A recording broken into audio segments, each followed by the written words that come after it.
الکریم اما بعد فاعوذ باللہ من الشیطان الرجیم بسم اللہ الرحمن الرحیم صدق اللہ العظیم۔ تمام حضرات محبت کے ساتھ مل کے پڑھیں الصلاۃ والسلام علیکہ یا سیدی یا رسول اللہ وعلی آلک واصحابک یا سیدی یا حبیب اللہ۔ تمام تعریف و توصیف اللہ مجدہ الکریم کی ذات کے لیے ہے جو مالک کائنات بھی ہے اور خالق شخصیات بھی ہے۔ حضور کی بارگاہ میں درود و سلام کا تحفہ پیش کرنے کے بعد میرے پیارے اساتذہ کرام اور میرے ہم مکتب ساتھیوں، السلام علیکم ورحمۃ اللہ وبرکاتہ۔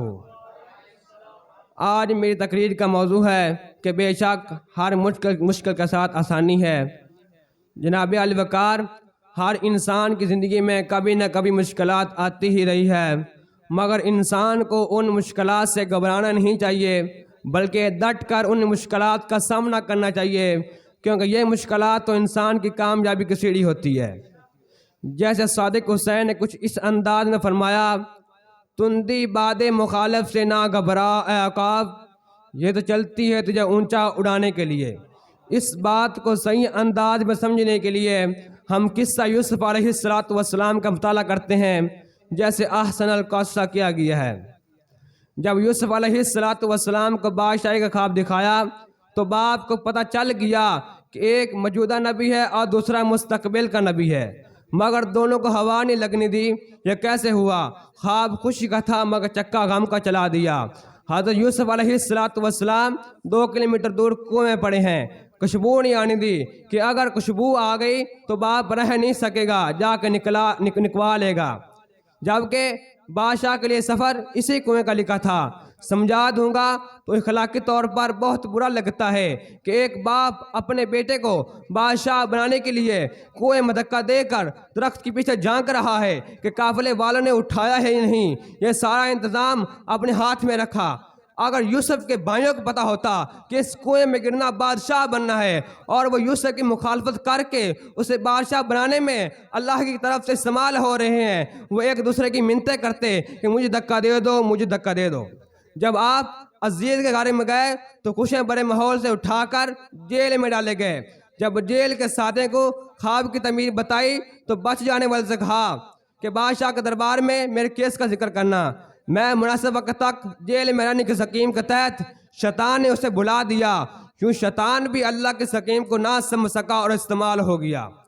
اگر اس وقت آپ کا ذکر بادشاہ کے دربار میں ہو جاتا تو آپ سوالی تھے، اللہ کو یہ پسند نہیں تھا۔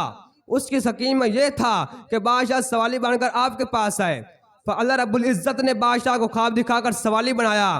بادشاہ نے بلایا تو آپ نے فرمایا، میں NRO کے تحت جیل میں باہر نہیں آؤں گا جب عورتوں والے کیس میں میری پاک دامنی ثابت نہیں ہوتی۔ تمام عورتیں بلائی گئی، تمام عورتوں نے آپ کی پاک دامنی کہی۔ مدعیہ عورت نے بھی جھوٹ کا اعتراف کرتے ہوئے کہا، انا راودتہ عن نفسہ وانہ لمن الصادقین۔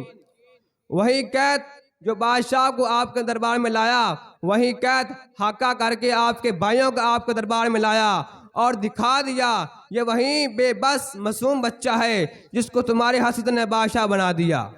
آپ نے فرمایا، تم پہلے بھی میرا کرتا لے کر گئے تھے جس نے میری باپ کی بینائی کھا لی، وہ اسی کرتے کو سونگ سونگ کر گرا کے کرتے۔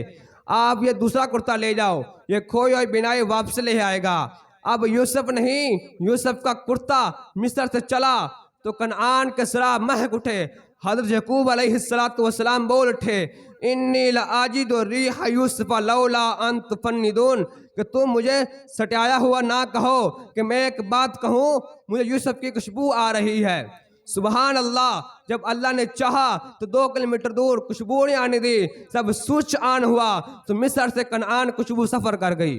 واللہ غالب علی امرہ ولکن اکثر الناس لا یعلمون۔ اللہ رب العزت جو چاہتا ہے وہ کر کے ہی رہتا ہے، مگر لوگوں کی حیثیت یہ بات سمجھ نہیں سکی۔ یاد رہے، آپ کے عزیزوں کی چالیں اور حسد شاید آپ کے بارے میں کوئی خیر ہی کی سکیم کو کامیاب کرنے میں کوئی خدائی مدد ہو، آپ انہیں کرنے دیں جو وہ کرتے ہیں۔ اب اللہ سے خیر مانگے، وما توفیق الا باللہ۔